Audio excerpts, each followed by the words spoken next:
할렐루야. 샬롬 샬롬 샬롬 샬롬 샬롬. 하나님 사랑합니다. 여러분 주 안에서 사랑합니다. 오늘 마가복음 2장 말씀, 경건에 대해서 따지는 그런 그 내용이죠. 2장 18절에 보니까 요한의 제자들과 바리새인들이 금식하고 있는지라 사람들이 예수께 와서 말하되 요한의 제자들과 바리새인의 제자들은 금식하는데 왜 당신의 제자들은 금식하지 않소? 하고 따지는 그런 내용입니다. 물음으로 시작되죠.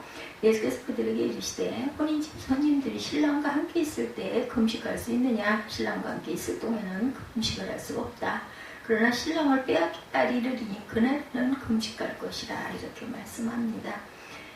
새 포도주는 낡은 가죽 부대에 넣는 자가 없다. 만일 그렇게 하면 새 포도주가 부대를 터뜨려 포도주와 부대를 버리게 되리라. 오직 새 포도주는 새 부대에 넣어야 한다라는 그 아주 유명한 말씀이죠.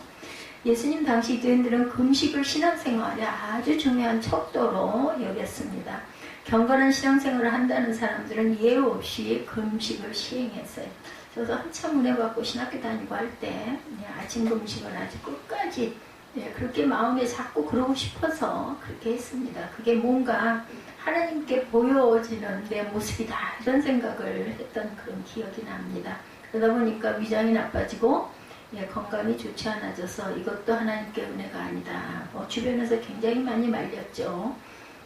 그리고 이제 뭔가 축제 때가 되거나 하면은 다들 맛있게 신나게 먹는 데서는 오전 금식을 늘 했기 때문에 그때까지 안 먹었더니 옆에서 그런 얘기를 했던 그 어느 생각이 납니다. 축제날 음식을 먹어야지 안 먹는 거는 잘못된 거라고. 그래도 저는 꿋꿋이 금식을 했어요. 그러다가 나중에 그거 내려놓느라 한참 고생을 했습니다. 금식을 깨는 게 그렇게 안 되더라고요. 그래서 했던 그런 기억이 나는데 하나님 보시기에 어떤 모습이 온전한지는 모르죠. 그냥 마음이죠. 마음을 드렸다 저는 그렇게 생각을 합니다. 함께 가고 함께 하고 싶은 마음, 주님과 함께 하고 싶은 마음. 경건한 신앙생활을 한다는 사람들은 이렇게 예외 없이 금식을 시행해요. 근데 어떻게 보면 안 하는 사람보다는 아무것도 안 하는 사람보다는 그래도 마음이라도 담고 있으니 좀 낫지 않겠나. 하나님 보시기에 너무 부족하니까 그런 제 스스로의 위안은 아니었나. 그 중에서도 에세네파 사람들은 광야의 동굴에서 지내면서 금욕을 아주 신조로 독신생활 그리고 금욕을 신조로 하였고 정기적으로 금식들을 했어요. 그 사람들은. 바리새파 사람들도 금식을 아주 중요시했습니다. 그들은 일주일에 2번씩 금식하는 것에 자부심을 가졌죠. 그리고 광야에서 지내면서 메뚜기와 석청을 먹고 지냈던 세례 요한의 제자들도 금식을 아주 생활화했어요. 성경에 보면 예로부터 금식은 경건한 신앙생활을 위해서 반드시 필요한 행위로 인정을 받았어요. 근데 제가 신앙생활을 이렇게 오래 하고 오다 보니까 때가 있는 것 같다는 생각을 합니다. 어떨 때는 정말 빠져서 그 수년 동안 기도에 빠져요. 기도는 매일 항상 해야 되는 것이기도 하지만 그때는 정말 남다르게 그렇게 기도 생활을 열심히 했고 그러면서 또 그렇게 금식도 열심히 했고 지금은 아무것도 아니죠. 아무것도 아닙니다.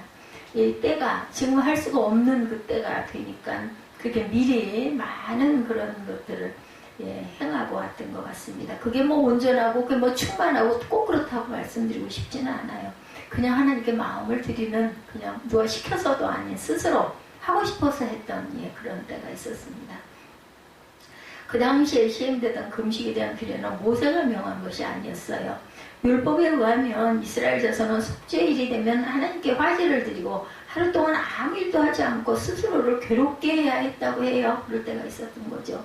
이날에 금식하는 것은 당연한 일이었다. 근데 후대에 내려오면서 속죄일이 아니라도 금식하는 신앙 습관이 생겨났습니다. 그것은 결코 잘못된 것이 아니고 어떤 권장할 수 있는 일. 근데 건강을 해치면서 하는 것은 하나님 기뻐하시지 않겠죠. 죄를 뉘우치고 너무 기쁘고 너무너무 기뻐서 오전 금식, 한 끼 금식을 한다든지 어떤 특별한 날, 예를 들면 나는 오늘 정말 기쁘고 즐거운 날인데 하나님께 하루를 드리겠다 해서 하루 금식, 사흘 금식 이렇게 할 수 있을 것 같아요. 죄를 뉘우치고 회개할 때, 국가적으로나 개인적으로 큰 위기를 만났을 때 금식하면서 기도하는 것은 아주 바람직하죠. 바리새인들의 잘못은 금식을 자기를 자랑하는 데 사용한 게 문제였어요. 그러니까 남이 알지 못하게 금식을 해야 된다고 그러죠. 당시에 얼마나 자주 금식하느냐가 신앙 수준을 평가하는 척도가 되기도 했기 때문에 사람들에게 보이기 위해서 금식하는 사람들이 적지 않았다고 합니다. 아니 안 보이게 금식을 해야 되는데요. 어떻게 하다가 식사를 같이 할 그런 기회가 있는데 12시까지가 안 됐어. 아주 그랬던 적이 있었습니다. 그 교수님을 모시고 식사하는 자리였는데 시간이 일러가지고 점심시간 12시까지 금식을 해야 되는데 11시 한 반쯤 되는데 그걸 어떻게 하면 좋냐고요. 어쩔 수 없이 그 오전 금식을 하기 때문에 저는 안 먹겠습니다. 안 먹겠습니다. 이따 시간이 되면 뭐 먹든 하겠습니다. 했던 참 드러내고 싶지 않아 그럴 때 어쩔 수 없을 때가 있어요. 사람들에게 보이기 위한 금식이 무슨 의미가 있겠느냐. 예수께서 말씀하시죠. 마태복음 6장 16절에 금식할 때 너희는 외식하는 자들과 같이 슬픈 기색을 보이지 말라. 그들은 금식하는 것을 사람에게 보이려고 얼굴을 흉하게 하느니라. 아니 금식이 힘드니까 뭐 얼굴을 찡그리지 않았을까요? 너무 기운이 없어가지고. 정말 은혜가 충만하면요, 그것도 젊을 때 건강히 또 육적으로도 받쳐줘야 합니다. 정말 온 가정의 일을 엄청나게 저는 많은 일을 하면서도 음식도 만들고 하면서도 아주 금식을 기쁘게 했던 그런 기억이 있습니다. 진실로 너에게 이르노니 그들은 자기의 상을 이미 받았느니라. 얼굴을 찡그리고 흉하게 하는 것, 남들에게 보여지는 것, 누구에게 보이려고 하는 건 이미 상을 받았다. 너는 금식할 때 머리에 기름을 바르고 얼굴을 씻으라. 단정하게 해라. 이는 금식하는 자로 사람에게 보이지 않고 오직 은밀한 중에 계신 내 아버지께 보이게 하려 함이라. 은밀한 중에 보시는 내 아버지께서 갚아주실 것이다 라고 말씀을 하고 있죠. 마태복음 6장 16절부터 18절까지 내용이 있습니다. 세례 요한의 제자들도 얼마나 자주 했는지 금식을 아주 그냥 늘 음식을 입에다 달고 살았겠죠. 세례 요한 역시 메시아의 선구자로 사명을 다하기 위해서 자주 금식하고 기도했을 것이고 그의 제자들도 스승의 본을 받아 금식을 실천했던 것입니다. 우리가 금식하고 기도 생활을 그렇게 열심히 할 때는요, 은혜가 충만하지 않을 수가 없어요. 너무 기쁘죠. 그냥 뭔가 내가 하고 있다는 것이 기쁘기도 하지만 또 기도할 때 또 금식할 때 그런 기쁨의 마음을 그렇게 주셔요. 이게 하나님은 공짜가 없으세요. 항상 선물을 그만큼 주십니다. 우리가 그렇게 열심을 내지 않고 안 하면 그런 것들이 없는 거죠. 예수님과 그의 제자들은 금식하지 않았던 거죠. 이것은 세례 요한의 제자들과 바리새인들에 대하여 확연히 다른 점, 구별된 점입니다. 동시에 이것은 금식을 중시하는 사람들의 눈에 정말 좀 뭐야 이렇게 생각이 들었겠죠. 그래서 어떤 사람들이 예수께 와서 요한의 제자들과 바리새인의 제자들은 금식하는데 어째서 당신의 제자들은 금식을 하지 않습니까? 하고 물어본 거예요. 차라리 그냥 이렇게 물어본 게 차라리 낫죠. 수고수고 하는 것보다. 그들은 금식하지 않는 것을 트집을 잡아서 예수님의 입장을 곤란하게 뭐라고 대답을 하고자 하고 물어보는 거죠. 좋은 의미는 아닙니다. 그러나 예수께서는 그들이 전혀 예상하지 못했던 대답을 하시죠. 본인 집 손님들이 신랑과 함께 있을 때 금식할 수 있느냐. 신랑과 함께 있을 동안에는 금식할 수 없다. 먹어야 된다. 본인 집에 가서는. 제가 불편했던 그 얘기. 아무렇지도 않게 그냥 이렇게 먹으면 깨는 거잖아요. 그렇게 되면은. 근데 그때 어떻게 하는 게 옳았을지 지금도 저는 그 답을 모르겠어요. 여기서 신랑은 예수님 자신을 가리킨 것이고 제자들은 신랑의 친구들인 셈입니다. 이는 예수님 자신이 조상적부터 고대하던 바로 그 메시아라는 사실을 언급하신 거예요. 내가 메시아다. 그렇다면 메시아와 함께하는 사람들은 혼인잔치에 초대받은 신랑의 친구들처럼 기뻐하고 즐거워하는 것이 당연할 것이다. 이사야 선지자는 메시아에 대해서 예언합니다. 이사야 61장에 보면요. 1절부터 3절까지 내용을 보면 주 야훼의 신이 내게 임하였으니 이 말씀 잘 아시는 말씀이지. 이는 야훼께서 내 기름을 부어사 가난한 자에게 아름다운 소식을 전파하려 하십니다. 나를 보내서 마음에 상한 자를 고치고 포로된 자에게 자유를 갇힌 자에게 노임을 전파하며 여호와의 은혜의 해와 우리 하나님의 신원의 날을 전파하여 모든 슬픈 자를 위로하되 무릇 시온에서 슬퍼하는 자에게 화관을 주어 그 죄를 대신하여 희락의 기름으로 그 슬픔을 대신하여 찬송의 옷으로 그 근심을 대신하고 그들도 의의 나무 곧 야훼의 심으신 바 그 영광을 나타낼 자라 일컬음을 얻게 하려 함이라. 이렇게 말씀을 합니다. 예수께서 공생애를 시작하실 즈음에 나사렛 회당에 모인 회중 앞에서 이사야의 이 예언을 읽으시고 이 글이 오늘날 너희 귀에 응하였다. 누가복음 4장 21절이죠. 이렇게 말씀합니다. 선민의 역사에서 메시아께서 오신 것처럼 기쁜 날이 어디 있겠어요. 그죠? 정말 축제죠. 그래서 희년을 맞이해서 종살이에서 자유를 얻고 이방 나라의 포로로 잡혀갔다 하다가 해방된 것처럼 기쁜 일이 아닐 수 없어요. 그러니 잔치를 열고 기뻐할 일이지 금식할 일은 아니라는 거죠. 메시아에 오시면 혼인잔치가 열린 것과 같습니다. 그런데 잔치에 초대받은 신랑의 친구들이 금식을 한다는 거 어떻게 해요? 잔치에서 먹어야지. 먹고 마시고 기뻐하고 해야 되는데 아무것도 안 먹고 음식은 잔뜩 차려놨는데 있어서는 안 되겠죠? 신랑을 빼앗길 날이 이르리니 그날에는 금식할 것이다. 이는 십자가 고난을 염두에 두고 하신 말씀입니다. 우리는 예수님의 답변을 통하여 예수님의 제자들이 세례 요한의 제자들과 바리새인들과는 완전히 다른 입장에 있다는 것을 알 수가 있죠. 예, 신랑의 친구들로 혼인잔치에 참석을 했으나 후자 신랑의 초대를 받지 못한 사람들, 오늘 예배에 참석하신 성도들, 주님의 초대를 받아 천국잔치에 참석한 사람들임을 믿으시기 바랍니다. 예수께서 와서 요한의 제자들과 바리새인의 제자들은 금식하는데 어찌하여 당신의 제자들은 금식하지 아니하니까? 라고 물었던 사람들은 메시아께서 오셨건만 여전히 구시대에 속한 사람들이었기 때문에 금식을 가지고 책을 잡으려 한 거죠. 모르는 거죠. 예수께서 하나님의 아들이신 줄 알 수가 없죠. 그들에게 예수님께서 말씀하시기를 생배 조각을 낡은 옷에 붙이는 자가 없다. 만일 그렇게 하면 기운 새 것이 낡은 것을 함께 헤어짐에 더하게 되리라. 새 포도를 낡은 가죽 부대에 넣는 자가 없나니 만일 그렇게 하면 새 포도주가 부대를 떠뜨려 포도주와 부대를 버리게 되리니 오직 새 포도는 새 포도 부대에 넣어야 한다. 새 것은 새 것으로 해야 된다는 거죠. 예수 그리스도를 거부하면서 금식을 내세우는 것들은 낡은 옷이나 낡은 가죽 부대와 같고 복음은 생배나 새 포도주와 같다라는 말씀입니다. 생배란 선을 짜매 잿물에 삶아 희고 부드럽게 처리하는 과정을 거치지 아니한 배, 그런 배를 말합니다. 아직 숨이 살아있어서 물에 젖으면 느슨해졌다, 마르면 움츠려든다라는 거죠. 바삭바삭해지죠. 그러므로 옷감으로 쓰려면 늘어났다 줄였다 하지 않고 질감도 부드럽도록 여러 단계의 처리 과정을 거쳐야 된다. 새 포도주 역시 담은 지 오래되지 않아 아직 왕성하게 발효가 진행되는 포도주를 말합니다.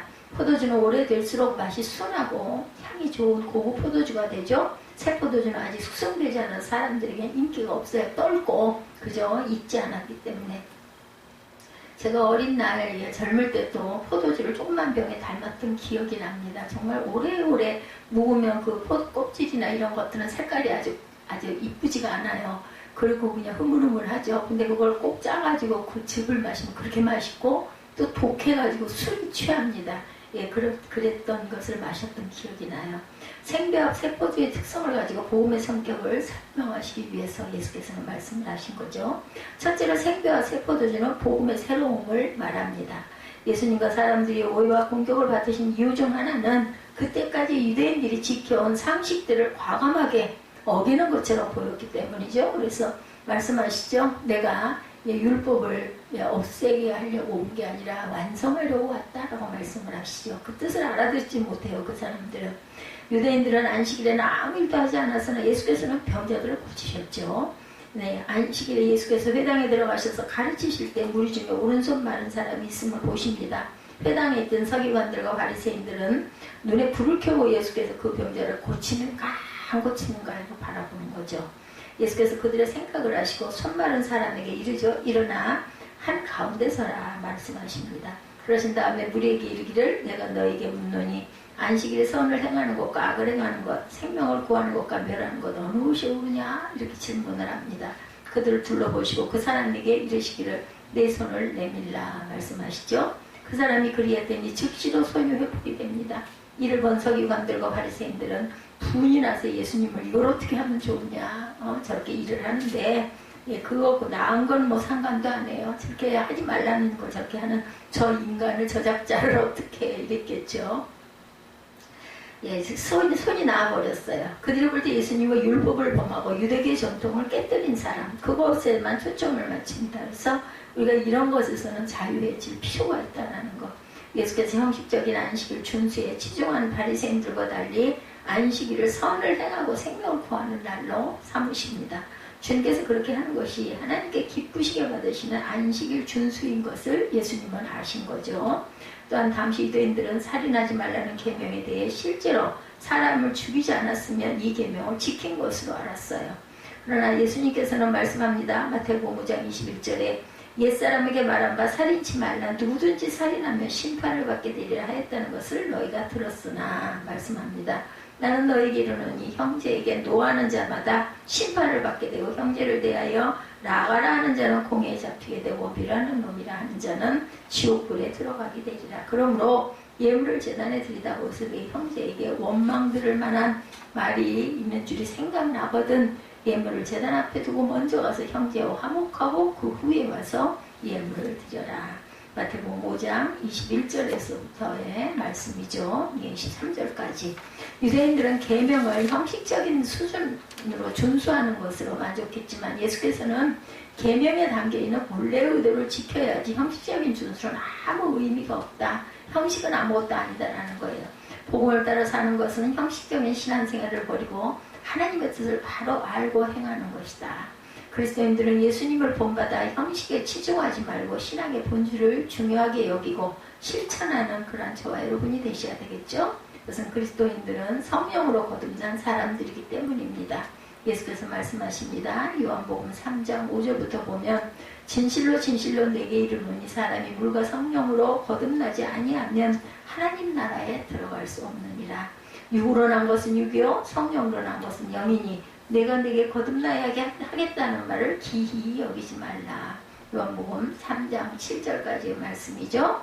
예수 그리스도를 믿기 전과 믿은 후는 전혀 다른 사람이 된다.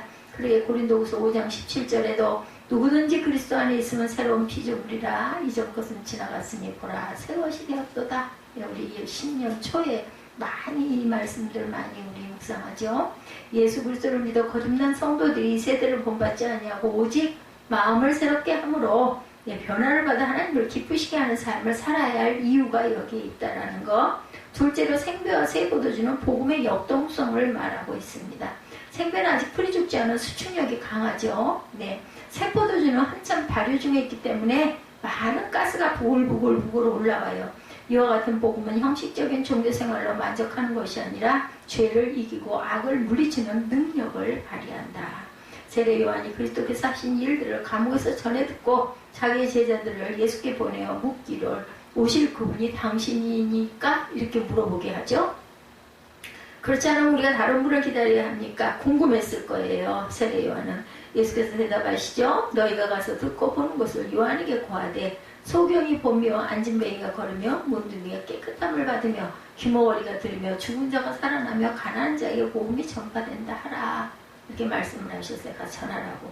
나는 예수께서 천국 복음만 전하시고 아무 능력도 행하지 않으셨다면 메시아라고 인정할 수가 없었을 것입니다. 그러나 예수께서 구약의 선지자들이 예언한 대로 놀라운 능력을 나타내셔서 불치의 병자들을 고쳐주셨고 귀신들을 쫓아내시고 죽은 자를 살리셨고 떡 몇 개를 가지고 수천 명을 배불리 먹이시는 이적을 행하시죠. 그뿐 아니라 복음을 들은 자마다 죄를 회개하고 새 사람이 됩니다. 세리가 회개하고 주님의 제자가 되는가 하면 7 귀신 들렸던 막달라 마리아가 주님을 독실하게 따르는 경건한 여성이 되죠. 핍박자 사울이 회심하고 이방인의 사도가 됩니다. 에디오피아 내시는 빌립 집사의 전도를 받고 고국으로 돌아가서 백성들에게 복음을 전하여 에디오파를 기독교 나라가 되게 했어요. 그래서 우리나라 한국전쟁에도 에디오파가 앞장서서 참여를 하죠. 일제시대 때 유명한 깡패였던 김익두가 복음을 듣고 회심하여 복음 사역자가 되죠. 살인마 고재봉이 감옥에서 전도를 받아서 예수 그리스도를 영접한 후에 처형을 당하기까지 3개월 동안 죄수 1800명을 전도했다고 합니다. 이처럼 복음은 사람을 변화시키는 능력이 있다라는 것. 우리가 복음을 믿고 실천할 때 죄를 이길 수가 있죠. 복음의 능력을 의지할 때 시험을 이기고 세상을 변화시킬 수 있음을 믿으시기 바랍니다. 예수께서 말씀하시기를 할 수 있거든이 무슨 말이냐. 믿는 자에게 능치 못할 일이 없느니라. 마가복음 9장 23절입니다. 바울은 이르기를 내게 능력 주시는 자 안에서 내가 모든 것을 할 수 있느니라고 빌립보서 4장 13절에 말씀합니다. 그러므로 우리는 머리로만 아는 신앙이 아니라 복음의 능력을 실생활 속에서 나타내는 참 그리스도인들이 되어야 할 줄 믿습니다. 셋째로 생배와 포도주는 복음의 순수성을 말하고 있습니다. 생배와 포도주는 오래 묵은 것을 가지고 만드는 것이 아니고 새실로 짜는 배와 막 따온 포도로 담은 포도주를 말하고 있죠. 네, 순수성입니다. 그런 만큼 다른 것이 섞이지 않은 순수성을 지니고 있다. 그 당시 서기관들과 바리새인들은 모세가 전해준 율법을 그대로 따르지 않고 거기다가 랍비들이 만들어낸 이론을 첨가했어요. 그래서 아주 조심해야 됩니다. 말씀에 무슨 말씀 공부에 뭐 어떤 그런 이야기를 틀어서 얘기를 해드려도 순수성이 절대로 없어져서는 안 되죠. 그 대표적인 사례가 고르반, 잘 아시는 고르반 제도입니다.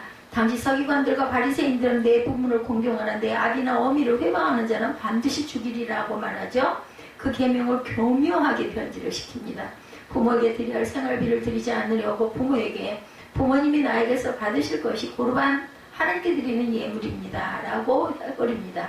부모를 공양할 책임을 면케 된다는 거. 고르반 했어요. 하나님께 드렸어요. 그러니까 부모 난 공양 안 해도 됩니다. 인 거죠. 이것이 사람들이 전해준 전통을 가지고 하나님의 말씀을 폐하는 것이죠. 그러나 예수께서는 사람들이 만든 전통이나 규정을 가지고 하나님의 계명을 어기는 자들을 책망하시죠. 복음은 과거의 종교를 손본 것이 아니라 예수 그리스도께서 친히 세우신 생명의 도죠. 그러므로 예수께서 말씀하시기를 나보다 먼저 온 자는 다 절도요 강도다. 요한복음 10장 8절입니다. 당시 예수님을 대적했던 유대 종교 지도자들은 그들의 특권을 위해 종교를 이용하던 자들이었지만 예수님께서는 선한 목자로 그를 믿고 따르는 자들을 위해 목숨을 드렸어요. 오늘날도 복음을 혼잡케 하는 자들이 많이 일어나 사람들을 미혹합니다. 그러나 우리는 예수 그리스도의 복음을 순수하게 믿고 행하는 성도들이 되어야 되겠죠. 이제 낡은 옷과 가죽 부대에 무엇을 의미하는지 알아봅니다. 첫째로 낡은 옷이나 낡은 가죽 부대는 구태의연한 종교 사상을 말합니다. 예수님 당시 유대교는 제사장들과 사두개파 사람들 그리고 바리새파 사람들의 활동 무대였어요. 전자는 성전을 중심으로 권익을 누렸고 후자는 회당을 중심으로 세력을 뻗칩니다. 유대교 제사장, 사두개파 사람들 그리고 바리새파 사람들 활동 무대. 유대교 제사장들과 사두개파 사람들은 뭐예요? 성전을 중심으로. 그리고 또한 바리새파 사람들의 활동 무대는 회당을 중심으로. 일반 백성들은 목자 없이 유리방황하는 그런 양들과 같은 처지였었어요. 일반 백성들은. 유대 종교가들이 철저하게 계명을 지키고 자주 금식을 하고 자선을 베풀지라도 그것을 사람들의 눈을 의식해서 하는 행동이었지 살아계신 하나님과는 아무 관계가 없었다. 그 결과 당시 유대교는 백성들을 하나님께로 인도하는 데 실패를 합니다. 오늘날 기독교인들도 날마다 깨어 믿음을 지키지 않으면 낡은 옷이나 낡은 가죽 부대처럼 되고 만다라는 것.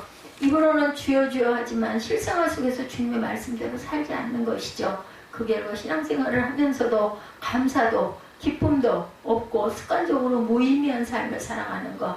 그 사람의 심령이 낡은 옷이나 낡은 가죽 부대처럼 변질되었음을 의미합니다. 이건요 본인에게 엄청난 마이너스예요. 은혜를 받고 감사와 충만이 넘치면 기뻐지는데 그러면 생활이 힘들지가 않죠. 어려운 일을 당해도 잘 너건히 건너가는데 이런 삶을 살면은 정말 너무너무나 그냥 의식에 매여가지고 교회를 오는 것도 그냥 할 수 없이 주일이니까 가야지. 무슨 아무런 기쁨 빨리 끝나라. 나 얼른 갈 거야. 가서 자야지. 아니면 뭐 먹어야지. 뭐 해야지. 이런 생각이 들어차 있으면 뭐가 들어오겠어요. 자신의 손해죠. 둘째로 낡은 옷이나 낡은 가죽 부대는 인본주의의 가치관을 말합니다. 그리스도인은 집에서나 교회에서나 사회생활을 할 때나 변함없이 주님의 가르침대로 살아야 되죠. 그리스도는 천국 시민의 가치관이 있어야 합니다. 산상수훈을 비롯해서 사복음서에 기록되어 있는 예수님의 가르침 속에 그리스도인의 가치관이 뚜렷하게 나타나 있어요. 고린도전서 10장 31절에 그런즉 너희가 먹든지 마시든지 무엇을 하든지 하나님의 영광을 위하여 하라. 이 말씀 아마 굉장히 많이 읽으셨을 거예요. 이는 우리에게 하나님 중심 신본주의 가치관을 가지라는 명령이에요. 무엇을 하든지 무엇을 마시든지 하나님의 영광을 위하여 하라. 하나님의 영광 은혜 참 많이 하죠. 오늘날 기독교인들 가운데 인본주의 가치관을 따르는 사람들이 많죠. 자기들이 그리스도인의 참 신성을 상실하고 낡은 옷과 낡은 가죽 부대처럼 복음의 능력을 간직할 수 없게 되었음을 의미합니다. 그들은 생배 때문에 걷잡을 수 없이 헤어진 낡은 옷과 같고 새 포도주를 담았다가 터져버린 낡은 가죽 부대와 같다라는 것. 우리는 예수 그리스도를 따르는 자답게 복음에 입각한 가치관을 가지고 믿음의 선한 싸움을 싸울 줄 알아야겠습니다.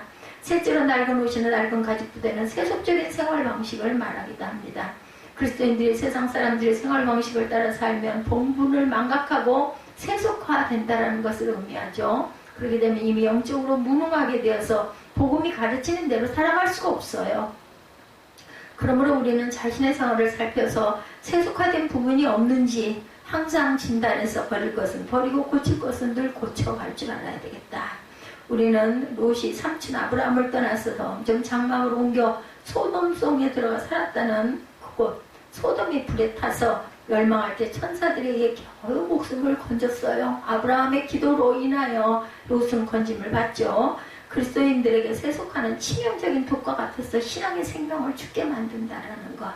예, 에베소 4장 21절입니다. 진리가 예수 안에 있는 것 같이 너희가 참으로 그에게서 듣고 또한 그 안에서 가르침을 받았을진데 너희는 유혹의 욕심을 따라 썩어져가는 구습을 따르는 옛사람을 벗어버리고 오직 너희 신념이 새롭게 되어 하나님을 따라 의와 진리의 거룩함으로 지으심을 받은 새 사람을 입으라 말씀합니다. 말씀에 순종하서 세속화를 거부하고 구별된 성도답게 살아가야 될 줄 믿습니다. 생배조각과 낡은 옷은 전혀 어울리지 않으면 서로를 해쳐요. 같이 붙어 있을 수가 없죠. 예, 그런 것처럼 새 포도주와 낡은 가죽 부대 역시 서로에게 도움이 되지를 못합니다. 우리는 둘 중 하나를 선택해야 되죠. 낡은 옷을 수선하는데 생배를 쓰면 옷과 생배 다 버릴 수밖에 없다. 이와 같이 우리의 생활 속에 일부만 복음으로 대체하고 나머지는 이제까지 살아온 대로 하겠다고 하면 결코 올바른 그리스도인으로 살아갈 수가 없다라는 것. 예수 그리스도를 믿으면서 동시에 세상을 따라서 사는 것은 가능하지 않습니다. 예수님도 제대로 믿지 못하고 세상에서도 어중간하게 살 수밖에 없어요. 말하자면 그리스도인도 아니고 불신자도 아닌 기형적인 상태가 된다라는 것. 예수 그리스도냐 세상이냐 그리스도인으로 살 것이냐 세상 사람들과 같이 살 것이냐 결단을 해야 하겠죠. 다른 사람들이 알지 못하고 교묘히 절충해서 살아갈지라도 나의 신앙 양심이 알고 하나님께서 알고 계신다라는 거. 우리가 아무렇게나 함부로 막 보는 거 교회 와서 예배 생활 아니면 생활들 아무렇게나 막 하는 거 상관없어요. 사람이 뭐 문제겠어요. 그죠? 뭐 존중할 게 뭐가 있겠어요. 다만 하나님이 계신다. 말씀이 계시니까 내가 과연 말씀대로 실천하고 가고 있느냐 아니냐 이것이 상당히 굉장히 중요하다는 것. 그리스도인들의 삶은 이전과 전혀 다른 삶, 일부를 수리한 정도가 아니냐 이전 것과는 전혀 상관은 이전 것은 지나갔으니 보라 새 것이 되었도다. 이런 우리의 그 고백, 이 고백이 온전한 내 마음의 고백, 하나님 보시기에 온전한 고백이 되도록 우리가 삶이 온전치 못하다 할지라도 그것을 가슴 아파하고 그것을 위해서 기도할 줄 아는 그런 믿음들이 되겠습니다. 이만하면 되지 뭘 어쩌라고. 뭐 교회는 교회고 생활은 생활이고 직장은 직장이고 어떻게 그렇게 하고 살아 이런 생각을 해서는 안 된다는 거죠. 우리가 확실하게 하나님의 귀한 뜻을 알고 실천함으로 생명과 같이 새롭고 능력있고 순수한 신앙인이 되시고 또한 강력하게 발휘하는 새 포도주를 담은 새 가죽부대처럼 복음의 능력을 담당하는 그리스도인들이 되시기를 예수 그리스도 이름으로 축복합니다. 오늘은 마가복음 2장 말씀, 그죠? 예, 그 물어보는 모든 사람들에게 잔치 혼인잔치 집에서는 금식할 수 없다라고 예수님께서 담대하게 말씀을 하시고 또한 금식을 해야 되는 그때에도 예수께서는 일하심으로 경제를 고쳐주시고 가난하고 엉눌린 자들을 위해서 항상 쓰다듬어 주시고 붙들어 주시고 고쳐주신 그 주님의 마음을 담는 저와 여러분이 되시기를 주님의 이름으로 축복합니다.